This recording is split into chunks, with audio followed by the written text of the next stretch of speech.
Hi guys, আসসালামু আলাইকুম। এই হয়েছে ঢাকা শহরে বৃষ্টি হলে কি অবস্থা দেখেন। বাদ দিতেছে, অফিসে পানি ঢুকতে না পারে এবং রাস্তা তলায় গেছে।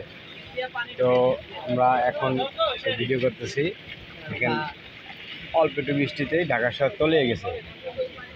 এখন আমাদের অফিসে পানি ঢুকতেছে, এই জন্য বেদিবাদ দিয়ে আটকে রাখছে।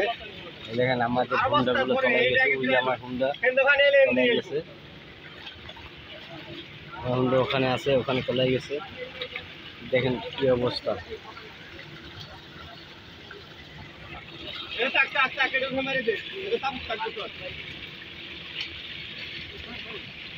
যত চেষ্টা করতেছে কাজ হচ্ছে না, বৃষ্টিতে পানি ভালাই গেছে। রিক্সা কি অবস্থা হয়ে গেছে, রিক্সা তলায় গেছে, তলায় গেছে।